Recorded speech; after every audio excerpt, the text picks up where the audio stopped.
오늘은 그 시간이 다가오고 있습니다. The time is coming 이라는 제목으로 함께 은혜를 나누고자 합니다. 역시가 아니라 혹시 운명의 날 시계라고 들어보셨습니까? 운명의 날 시계. 옛날에는 매년 이 운명의 날 시계에 대한 것들이 TV에 나왔는데 요즘에는 이거보다 더 심한 일이 많아서 다른 것들이 더 많이 나오는 것 같습니다.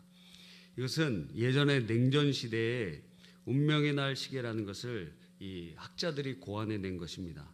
백과에 보면 미국의 원폭기획 추진 핵 과학자 그룹 중심으로 한 과학자들이 인류의 핵 위협을 경고하기 위하여 미국 시카고 대학에서 처음 고안한 시계다 하는 것입니다. 그래서 핵으로 인하여 전 세계가 멸망할 수 있는데 그 시간 얼마 남았느냐? 1947년 그러니까 히로시마와 나가사키에 핵폭탄이 터질 때가 1945년이었는데 2년 후에 요 45년에서 거의 48년 요 사이에는 세계에 오직 유일하게 미국에만 핵무기가 있었던 때였습니다. 예, 대단하죠. 그 다른 나라에는 없었던 때였는데 이때 이 과학자들이 그럼 종말의 시계 운명의 날이 몇 시냐? 자정이 끝나는 날인데 종말의 때인데 밤 11시 53분이라고 했습니다. 왜? 지금 미국이 가지고 있는 핵폭탄으로도 전 세계가 끝날 수 있다라고 생각했기 때문입니다. 종말이 7분 남았다고 했어요. 49년도에 소련이 핵무기 실험에 성공합니다. 그러면서 밤 11시 8분이 되었어요. 2분 남았다는 거예요. 그렇게 이제는 막다른 골목으로 가고 있는 상황 가운데 1991년 미국과 소련이 전략적 무기 감축 조약을 체결할 때 시간이 뒤로 갔어요. 그래서 밤 11시 43분이 되었습니다. 2020년에 최근 그럼 몇 시냐? 밤 11시 58분 20초라는 거예요. 북한 핵 문제도 있고 이란 기타 등등 이렇게 해서 초로는 100초 남았고 분으로는 1분 40초 남은 그러한 세계 운명의 시계 그 물리학자들이 그렇게 예상하고 있습니다. 즉 인간이 가지고 있는 무기로 전 세계를 절단낼 수 있는 모든 준비는 다 됐다. 버튼만 누르면 된다. 그리고 그것은 전쟁이 일어나면 그렇게 될 것이다 하는 것을 우리에게 보여주고 있습니다. 전 세계에서 핵전쟁이 일어날 수 있는 곳을 꼽자면 한 세 군데를 꼽을 수 있는데 우리나라는 북한이 핵무기를 가지고 있다고 공언하고 있고 전쟁이 일어나면 우리나라는 다음에는 재래식 전쟁은 없습니다. 핵전쟁이 일어날 겁니다.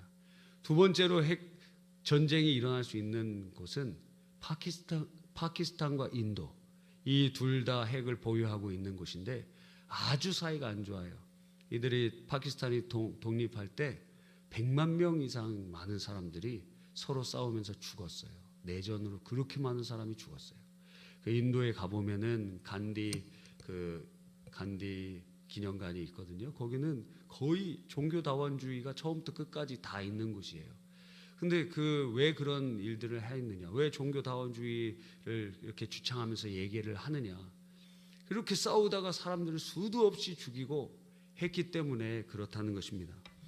세 번째 지역은 어디냐면 바로 이스라엘 가나안 땅 그 지역입니다. 이란, 이라크, 이스라엘 중동 지방이라고 할 수 있죠. 이 이스라엘은 비공식적으로 핵무기 200개 이상을 가지고 있고 그리고 지금 이란도 만든다 그러고 또 여러 나라들이 하는데 전쟁이 일어나면 핵무기를 사용할 수밖에 없는 상황들이 예측되게 되는 것입니다. 여러분 그런데 핵으로만 인류가 멸망할 것이냐? 요즘에는 더 많은 것들이 우리에게 다가옵니다. 전 지구적인 기후변화.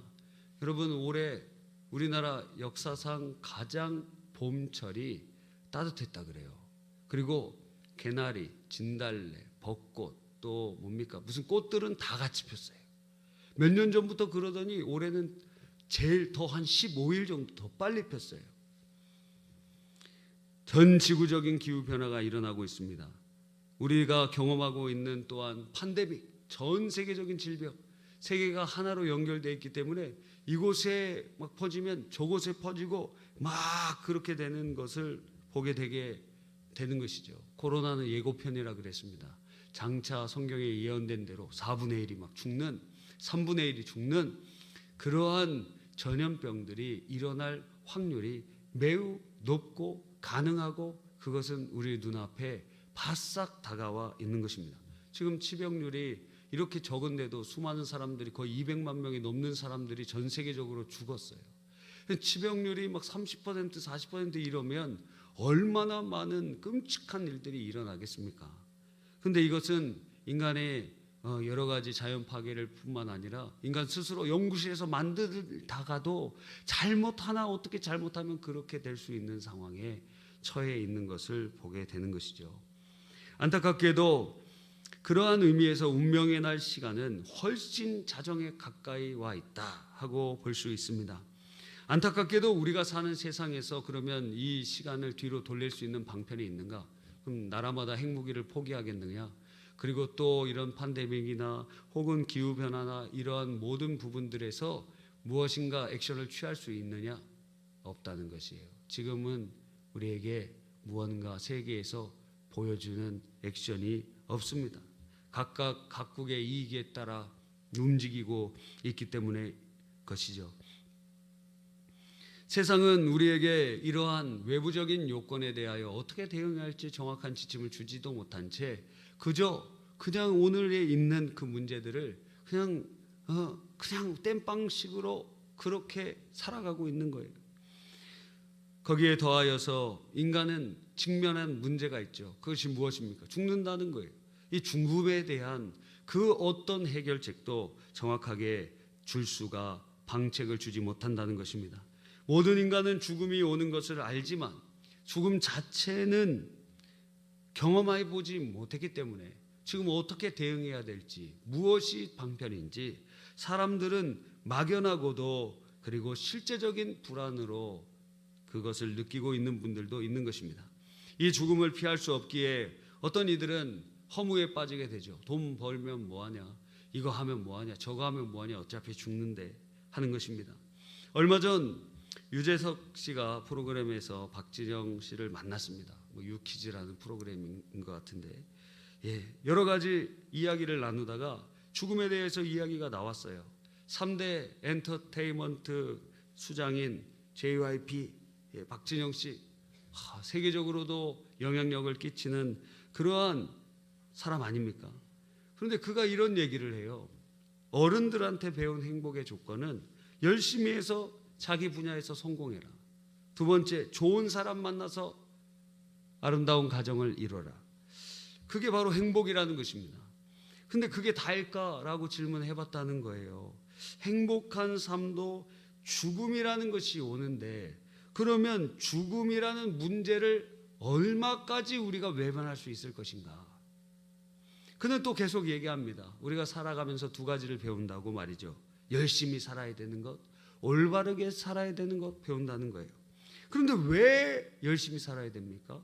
왜 올바르게 살아야 됩니까? 라는 질문은 잘 던지지 않는다는 것입니다. 그러면서 그 MC인 유재석 씨한테 질문을 던지는 거예요.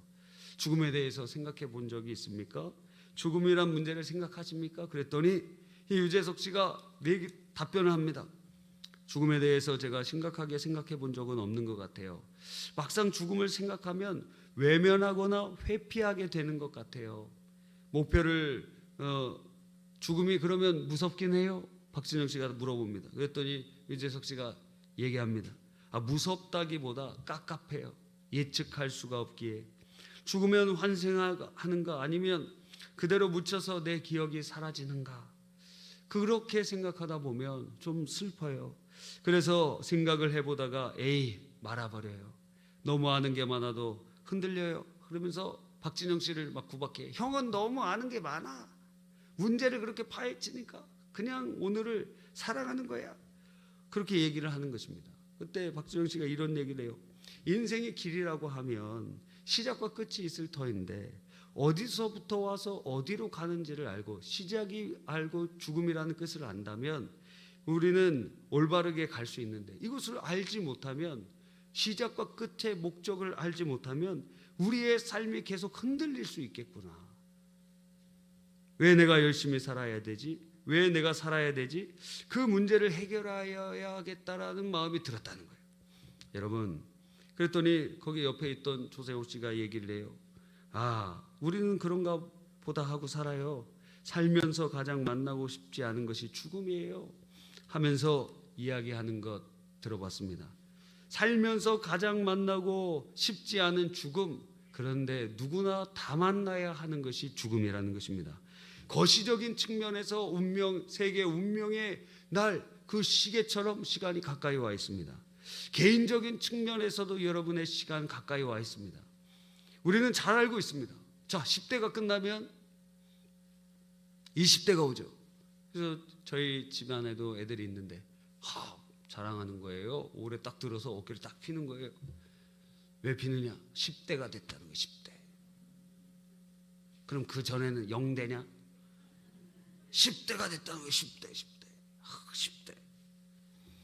여러분도 10대 때가 있었죠? 10대 때 뭐 했습니까? 10대 다음에는 무엇입니까? 20대.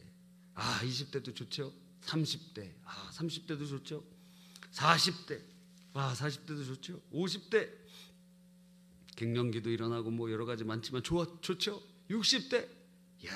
60대만 돼도 70대. 좋습니다. 요즘 70대도 뭐 노인이라 그러면 욕 먹어요. 어르신 막 이러면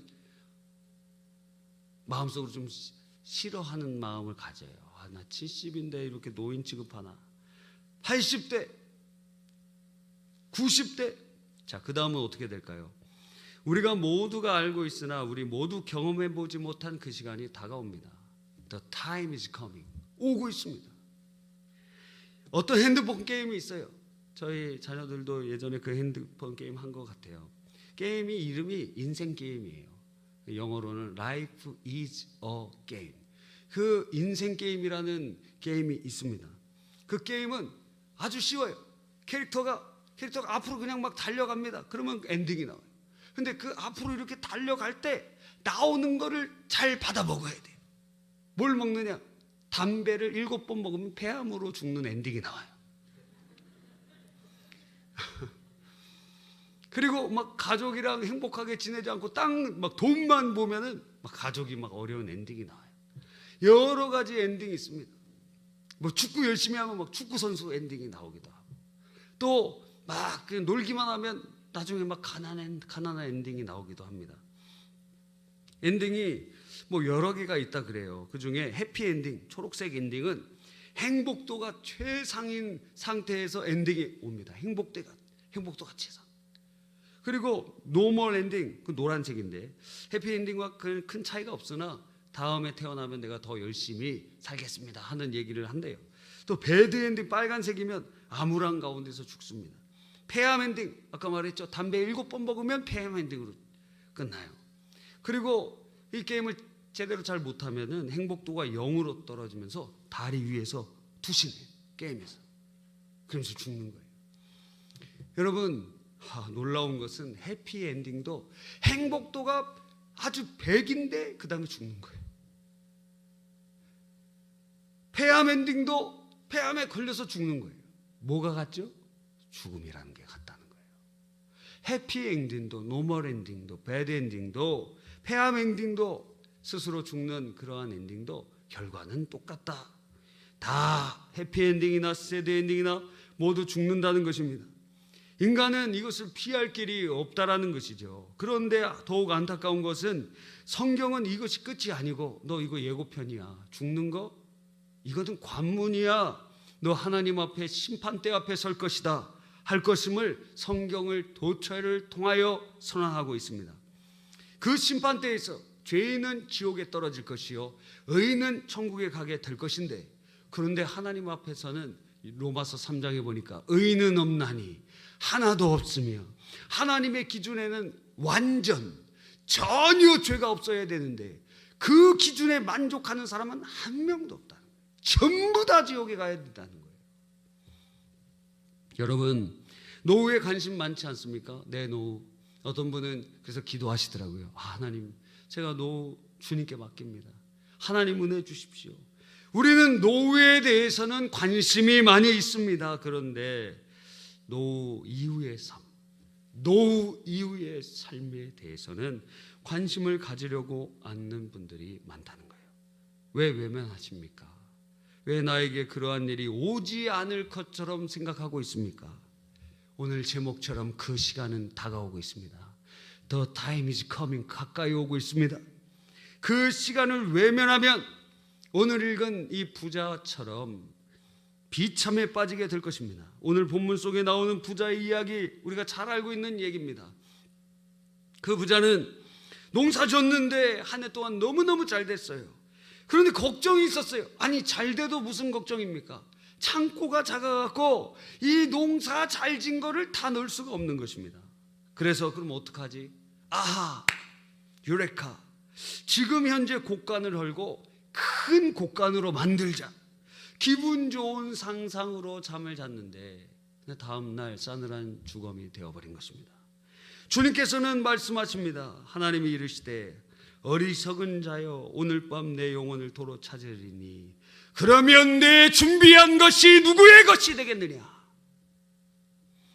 여러분, 그 결산의 시간이 그날 밤이었어요. 그날 밤이 그 사람에겐 마지막 시간이었어요. 여러분, 우리가 거의 10년 동안 새생명 축제했습니다. 수많은 분들이 오셨죠. 상반기에, 하반기에. 자, 다 합쳐보면은 1년에 계산하기 쉽게 한 1000명 정도 오셨다고 합시다. 코로나 기간에도 300명, 400명 이렇게 오시니까요. 그러니까 여러분, 1년에 1000명씩 10년 동안 몇 분이나 오셨을까요? 계산하기 쉽도록 한 10,000분 정도 오셨다고 합시다. 그러면 전도 대상자로 우리가 기도한 분은 몇 분일까요? 한 3만 명에서 5만 명 정도 되지 않을까요? 자, 10년 지났습니다. 여러분, 새생명 축제 왜 이렇게 복잡하게 준비합니까? 왜 여러분 초청합니까? 이렇게 초청한다고 해서 다음 주에 뭐 수백 명이 늘고 수천 명이 늘어납니까? 왜 그런데 이러한 수고를 합니까? 여러분, 놀라운 사실은 지난 10년 동안 초청하신 분들 중에서 이제 다시 초청하지 못할 분들이 벌써 많이 생기셨다는 것이에요. 10년 전에 우리가 전도 대상자로 기도하고 10년 전에 우리가 모셔왔던 부분 지금 모실 수가 없어요. 왜? 이 세상에 안 계시니까. 여러분, 코로나19 상황 속에서도 여러분에게 이렇게 외치는 이유는 분명하고 명확한 것입니다. 새생명 축제를 통해서 우리 교회가 성도가 많아지면 좋겠죠. 그러나 그렇지 않더라도 끊임없이 어려운 상황 가운데서도 끊임없이 왜 여러분들을 초청합니까? 왜 복음을 증거합니까? 왜 전도를 합니까? 다른 것이 없어요. 예수 믿지 않으면 다른 길이 없기 때문에 그렇습니다. 예수 믿지 않으면 다른 기회를 얻을 사람이 아무도 없기 때문에 그런 것입니다. 여러분, 지금도 누군가는 죽어가고 있습니다. 예수 믿지 않으면 누구도 지옥을 피할 수 없습니다.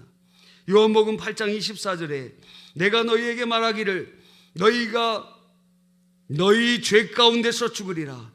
너희가 만일 내가 그인 줄을 믿지 아니하면, 예수님이 그리스도여 구원자이심을 믿지 아니하면 너희 죄 가운데 죽으리라 말씀하셨어요. 사도행전 4장 12절에 다른 이로서 구원받을 수 없나니 천하 사람 중에 구원받을 다른 이름을 주신 일이 없느니라. 우리는 사실 결연한 마음으로 우리는 준비하고 서 있는 것입니다. 포스트 모던 사회에 우리는 종교 다원주의적인 생각을 많이 가지고 있습니다. 어느 정도나 다 믿고 그냥 어디로 가나 서울로 가면 되는 것 아닌가? 또 종교는 마음의 위로를 얻으려고 하는가? 아닙니다. No! 그렇지 않습니다. 참 진리는 오직 예수 그리스도 뿐이기 때문인 것입니다. 마음을 위로받으려고 교회에 오는 것 아닙니다. 물론 주님 앞에 나오면 주님이 위로해 주시죠. 그러나 또 수많은 구원의 길 중에 하나이기 때문에 여러분을 초청하는 것이 아닙니다. 예수 그리스도를 믿는 길이 유일한 길이기 때문에 그런 것입니다. 예수 믿고 구원받는 길이 유일한 구원의 길이기 때문에 그래요. 내가 곧 그 길이요, 유일한 길이요, 유일한 진리요, 유일한 생명이라고 말씀하고 계시는 것입니다. 어떻게 해서 그분만이 유일하신 길이 됩니까? 그분은 독생하신 하나님이신데 인간이 되셔서, 죄 없는 인간이 되셔서 인간 스스로 죄에 대하여 구원받을 능력도 자격도 되지 않기 때문에 주님께서 이 땅에 오셔서 죄 없는 참사람으로 오셔서 우리의 죄를 다 짊어지시고 우리를 대신하여 죄값을 치러주시기 위하여 죄의 삭은 사망이기 때문에 주님께서 십자가에서 대신 죽어주시는 것입니다. 그러나 그분은 동시에 하나님이셨기 때문에 3일 만에 부활하셔서 죄와 사망의 권세로부터 우리를 해방하시고 예수 믿는 자들마다 영생과 하나님의 자녀 되는 축복을 그냥 믿는 자에게 거저 주시는 것입니다. 모든 세상의 종교들은 열심히 살고 착하게 살고 뭐 이거 저건 많은 것을 해야 그래야 착하게 되고 선하게 되고 천국에 가고 도인이 되고 변화된다는 거예요. 그런데 하나님께서는 그런 방식은 전혀 1%도 불가능하다.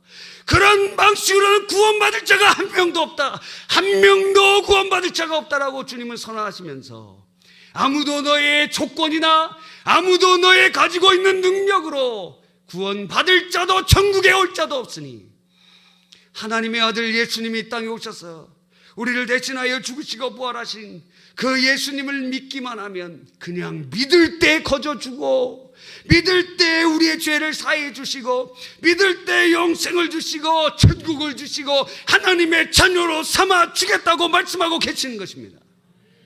그리고 그 주님의 자녀답게 우리의 일평생 바꿔가는 것이지 구원받기 위하여 선을 행하는 것이 아니에요. 구원받을 조건이 없기 때문에 주님이 우리에게 그냥 주시고 그리고 그 구원에 감격하여 주님 뜻대로 우리가 선하게 살아가는 것입니다. 여러분, 그래서 우리가 여러분을 초청하고 증거하는 것입니다. 그러므로 예수 믿고 구원 받으십시오. 예수님 밖에는 죄와 사망과 저주와 지옥 권세에서 해방하실 분이 없습니다. 오직 예수님만이 구원이 되어 주시는 것입니다. 우리를 구원해 주실 분, 우리를 죄와 사망과 지옥과 모든 저주에서 구원하시기 위하여 몸 찢고 피 흘려 죽으시고 부활하신 예수 그리스도, 하나님의 아들을 믿는 자마다 죽음에서 영생으로, 지옥에서 천국으로, 죄에서 의로움으로, 사단의 지배에서 하나님의 통치로, 무엇보다 하나님의 자녀가 되는 권세를 주시는 것입니다. 뿐만 아니라 예수님까지 우리에게 주셨는데 하물며 우리의 삶의 질병의 문제, 가난의 문제, 인간관계의 문제, 우리가 가지고 있는 문제들 해결해 주시지 않겠습니까? 로마서 8장에는 아들을 주시니가 다른 것을 너에게 주시지 않겠느냐, 주님 말씀하고 계시는 것입니다. 여러분, 결론입니다. 여러분, 그 시간은 다가오고 있습니다. The time is coming. 다가오고 있어요. 다가오고 있어요. 그러나 여러분 이 자리에 있다면, 또 온라인으로 함께 예배에 참여하고 있다면 아직 늦지 않았습니다. 지금 여기 있다는 것은 기회를 받았다는 것입니다. 많은 사람들이 기회를 받았지만 우리도 10,000명이나 이전에 초청했어요. 그리고 수많은 사람들에게 그들을 위하여 기도하고 전도했어요. 아마 전도한 사람까지 하면 수십만 명, 수백만 명, 수십만 명 이상이 됐을 것입니다. 그런데 그 많은 사람들 중에 세 가지 부류가 있다 그래요. 첫째는 기회가 기회인지 몰라 놓치고, 또 기회를 붙잡을까 말까 우물쭈물할까 하다가 놓치고, 어떤 이들은 더 좋은 기회가 올까 기다리다가 놓쳐버린다는 것입니다. 여러분, 지금 이 자리에 있다는 것, 그리고 이 영상을 보고 있다는 것, 여러분 지금 여러분을 초청하시는 주님의 기회가 여러분을 향하고 있다는 것입니다. 그 기회를 놓치지 마시기 바랍니다. 리우데자네이로 브라질의 이 변두리에 사는 여인이 있었습니다. 그녀의 생활은 참 좋지 않았어요. 가난하고 흙바닥에서 생활해야 되었습니다. 그녀의 가장 큰 두려움은 아름다운 딸이 있었는데 이 딸이 도시의 삶을 연모하면서 아무것도 모른 채 도시에 그냥 가겠다고, 아무런 연고도 없는 채, 도와줄 사람도 없는 채 그렇게 가겠다고 하는 것입니다. 왜냐하면 도시에서, 그런데 엄마는 못 가게 만들어요. 왜? 아무 준비도 돼 있지 않고, 만약에 이렇게 아름다운 딸이 도시에 가면 어떤 일들을 당할지를 알았기 때문에 그랬어요. 어느 날 딸이 사라졌습니다. 그 식탁 위에는 다음과 같은 글이 있었습니다. 삶다운 삶을 위해 리오로 갑니다. 리오로 간다는 거예요. 도심지로 간다는 거예요. 변두리에서 벗어나서 도심지로 간다는 것입니다.